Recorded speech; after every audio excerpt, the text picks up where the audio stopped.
안녕하세요. 혹시 이런 경험 있으신가요? 분명 어제 저녁에 열심히 치워놨는데 다음날 아침에 아이 방을 문 열어보면 마치 며칠 동안 아무도 정리하지 않은 것처럼 어질러져 있는 모습 말이에요. 저도 예전에는 아이들 방만 보면 한숨이 절로 나왔습니다.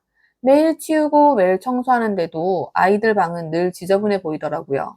도대체 왜 이렇게 열심히 정리를 하는데도 금방 어지러질까? 우리 아이만 유독 정리를 못하는 걸까? 이런 고민을 정말 많이 했습니다.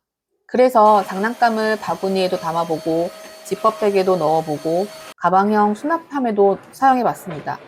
SNS에서 좋다는 정리법도 다 따라해보고 수납용품도 이것저것 바꿔봤죠.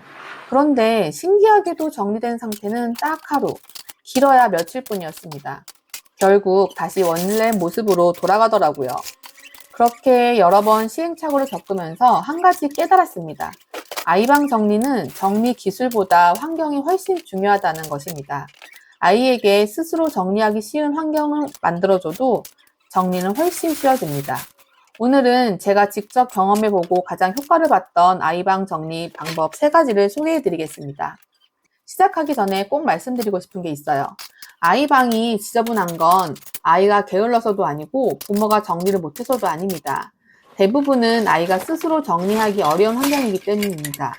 환경만 조금 바꿔줘도 아이는 생각보다 훨씬 쉽게 정리하는 모습을 보여줍니다. 첫 번째, 수납장은 넉넉하게 준비하고 3분의 2만 채우세요. 정리가 잘 되지 않은 가장 큰 이유는 의외로 수납 공간이 부족하기 때문입니다. 수납 공간이 부족하면 물건을 억지로 밀어 넣게 되고 아이는 장난감 하나를 꺼내기 위해 안에 있는 물건을 모두 꺼내게 됩니다. 그러면 방은 순식간에 다시 어질러지죠. 아이들은 어른처럼 정리하지 않습니다. 그래서 아이들 손이 쉽게 닿는 위치에 충분한 수납 공간을 마련해 주는 것이 가장 중요합니다. 또 수납장은 꽉 채우지 말고 약 3분의 2 정도만 채워두는 것을 추천드립니다. 그래야 아이도 쉽게 꺼내고 쉽게 다시 제자리에 넣을 수 있습니다. 두 번째, 장난감은 가능한 보이지 않게 수납하세요.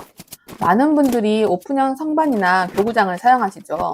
저도 예전에는 그랬습니다.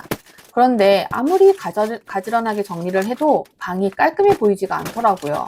이유는 생각보다 간단했습니다. 아이들 장난감은 색상이 굉장히 화려합니다.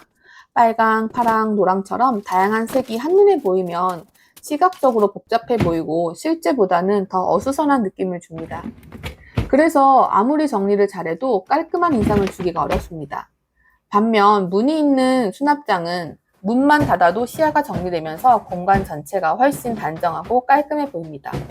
세 번째, 모든 물건에는 자리를 만들어주세요. 수납장에 넣는 것만으로는 부족합니다. 아이도 어디에 무엇을 넣어야 하는지 쉽게 알 수 있어야 합니다. 그래서 저는 서랍마다 이름표를 붙였습니다. 블록, 자동차, 인형, 만들기 재료처럼 카테고리별로 구분해서 표시를 해둔 거죠. 아직 글자를 읽기 어려운 아이들은 그림 스티커를 활용해도 좋습니다. 이렇게 라벨을 붙여주니 아이들이 그거 어디 있어? 라고 묻는 횟수도 눈에 띄게 줄었습니다. 무엇보다 가장 놀라웠던 건 장난감 정리하자 라고 말하면 아이들이 스스로 제자리에 갖다 놓기 시작했다는 겁니다. 처음에는 저도 제 눈을 의심할 정도였습니다. 아이들은 성장하면서 책도 늘고 장난감도 계속 늘어납니다. 그래서 처음부터 큰 가구를 한 번에 구입하기보다는 필요에 따라 확장할 수 있는 모듈형 수납장이 훨씬 효율적입니다. 하지만 예쁜 원목 모듈 가구들은 가격이 꽤 부담스럽습니다. 한 칸만 구매해도 10만 원이 넘는 제품이 많고 세트로 구성하면 수십만 원에 많게는 100만 원 이상까지 들기도 하죠. 무게도 상당해서 방 구조를 바꾸거나 이사할 때 부담이 되는 경우가 많습니다. 그래서 저는 아이 가구는 가볍고 확장이 가능하며 부담 없이 사용할 수 있는 제품이 훨씬 실용적이라고 생각합니다. 여러 제품을 비교해 본 끝에 제가 선택한 제품은 시밀렉스 레폴드 수납장이었습니다. 몸체는 플라스틱이라 가볍고 가격이 부담이 적으면서도 상단에 우드 상판을 적용해 무거운 물건을 올려놓아도 휘어짐이 줄었습니다. 덕분에 내구성과 인테리어를 모두 만족할 수 있었고 필요한 만큼 추가해서 사용할 수 있기 때문에 아이가 성장하면서도 계속 활용하기가 좋았습니다. 물론 오늘 가장 말씀드리고 싶은 핵심은 특정 제품이 아닙니다. 가장 중요한 것은 아이가 스스로 정리하기 쉬운 환경을 만들어주는 것입니다. 오늘 내용을 다시 정리를 해보면 첫째, 수납장은 넉넉하게 준비하고 3분의 2만 채우기. 둘째, 오픈형보다 문이 있는 수납장 사용하기. 셋째, 라벨링으로 물건의 자리를 정해주기. 아이 방 정리는 정리 실력의 문제가 아니라 환경의 문제입니다. 아이 스스로 정리할 수 있는 환경을 만들어주면 부모는 훨씬 편해지고 아이도 자연스럽게 정리 습관을 기르게 됩니다. 오늘 영상이 도움이 되셨다면 좋아요와 구독 부탁드립니다. 여러분만의 정리 꿀팁이 있다면 댓글로 함께 나눠주세요. 그럼 다음 영상에서도 유익한 내용으로 찾아뵙겠습니다. 감사합니다.